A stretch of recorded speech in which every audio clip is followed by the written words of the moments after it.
In this video, I'm going to show you how you can create an artificial lens flare in Photoshop. This is really easy to do, and it's very powerful because you can get some really beautiful effects with this. So let's jump straight into it. First, I'm just going to say it's a really rainy night here in Sydney, so apologies if you hear the sound of the weather in this video, but hey, we must continue, keep making videos, so we're going to do it with the weather the way it is.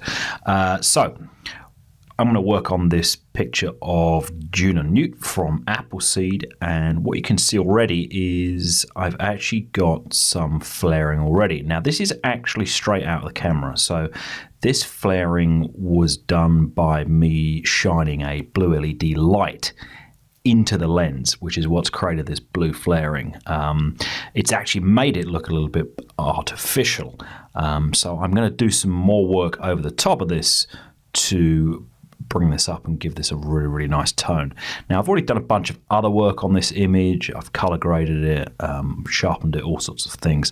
So I'm not going to talk about that, but it's going to help to have all that done so you can kind of see the effect of what this flaring is going to do as we work on this image. So an example of this sort of artificial flaring technique is this. So this is one thing you can do. If you look here, is simply just grab your paintbrush and dab some color straight on your picture. Then what I've done with that dab of color, so to speak, is set the blend mode to color, and then that's kind of applying that blue tint all over the image, but not affecting the luminosity values.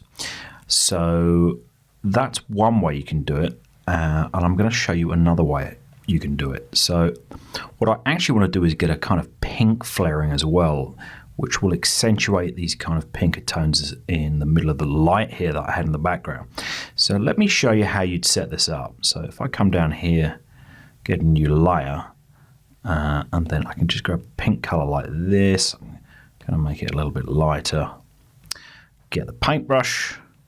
We'll get a nice big size. So I'm just using the right angle bracket on my keyboard to push that up. Let's check the brush. Yeah, hardness all the way down. And then I'm just going to click the top right hand corner here and we'll take a look at what this does. So what have I done wrong? My flow. My flow's at 4. So let's pump that all the way up to 100. Oh, undo. And we'll go back up there. Actually, we might make the brush a bit bigger. Click like that. And you get this big dab of pink. I might make it even bigger still. We'll put another one on. There we go. So you've got this big dab of pink. Now, like that, it obviously looks atrocious. So the best blending mode I find for playing with these flares is to set, say, linear light. And you can see the way that kind of blends in with some of the tones in her upper body there. It's starting to look great, but it's getting a little bit too sort of saturated and hot round here. So normally what I do in this scenario is create another layer, get the pink up again, lighten it, and then go back to your paintbrush, which you can do by clicking B. I'll make this a little bit smaller, and I'll just do another one on top and click there. So that looks a bit better. Now I could set that to linear light as well, and that blends it in a little bit better, and so that sort of pink isn't too strong in the middle, and so we've got a kind of better effect there. Now what I might do is just resize this layer. So I'm just going to press Ctrl T, and then I'm just going to resize this so it sort of blends in with the underneath flare a bit better. And that looks okay. It's still too strong, but then what I can do is I can grab both layers. So I'm just holding Control down to select the other one, then press Control D, put those both in the layer group, and now I can just back the opacity off on that whole group.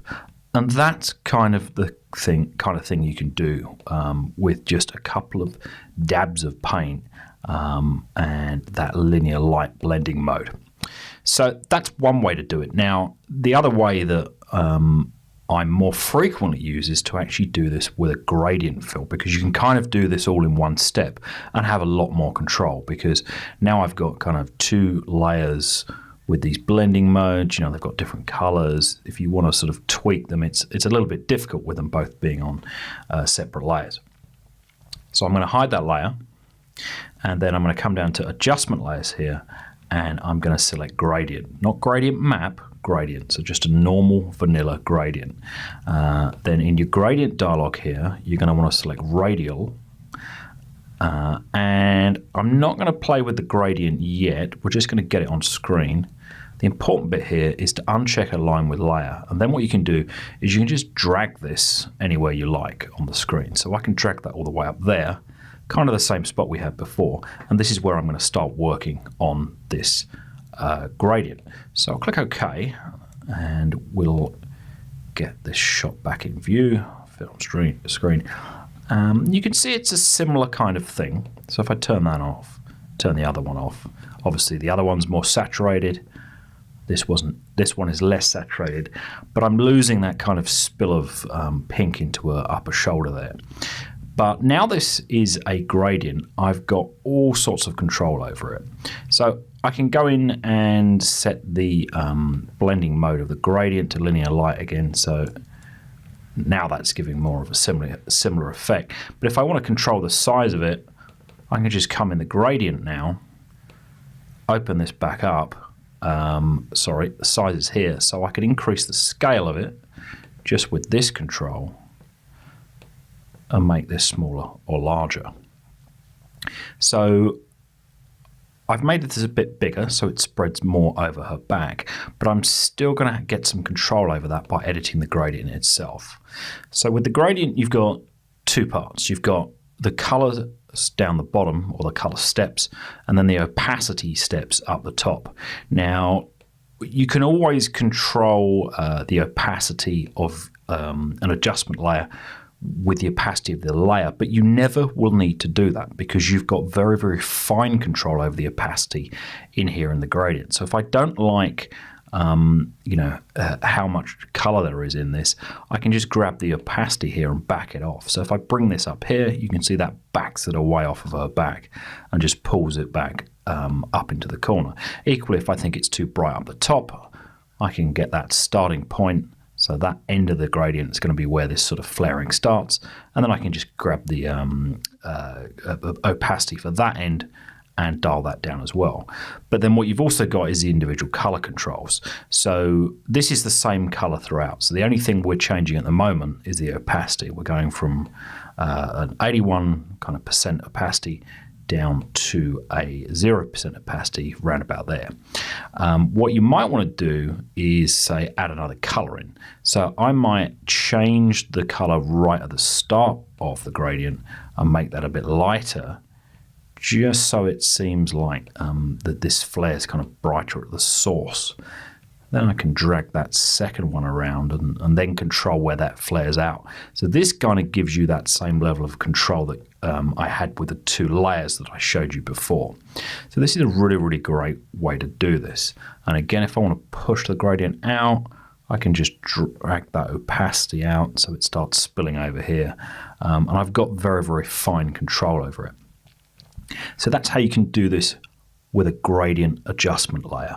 Remember, of course, because it's an adjustment layer, you've also got a mask. So that if there's parts of the gradient that you don't want spilling into certain areas, like I may want to back it off on her face a little bit, I can take a small brush like this. I'll take my flow back down to 4, maybe just paint a little bit over her face with a black pen on the mask and just bring her kind of facial tones back in, but keep that kind of pink effect, that's going in through her hair. So that's all there is to it. That's how you can create kind of artificial flares with Photoshop. Now, obviously you've got the lens flare effect as well. So you could add that on top. What I do with that is create a new layer, as I've just done, fill that with black. Then you can go to filter. Where's it gone? Render. Lens flare. pick that top right-hand corner, and then you've got a few you can choose from here. Bear in mind, some of these are going to leave these kind of bokeh effects across the image, which don't always look very nice. I'm not a fan of those kind of streaky lens effects that some of these have, but you know, you've got to decide which ones you like and play around with them and then see what they do. So we'll use that lens flare to start with. Then if you put that in a screen blending mode, then that's what makes that lens flare kind of apply over the top. So obviously that's a little bit overkill for this image, but you know, you get the idea, and I can back the opacity of that off. And I'd probably want to group all these layers together, you know, control the opacity so I'm not kind of overdoing it too much. So there you go. That is artificial flares in Photoshop. Very simple, very effective. If you like this tutorial, please subscribe to the channel. There are plenty of other tutorials on Photoshop, retouching, and toy photography. Thanks for watching, and make sure you head over to www.toyshooter.com. Subscribe to our newsletter where we send out regular advice and tips, and you can also pick up our free toy photography guide. So thanks again for watching. See you in the next video.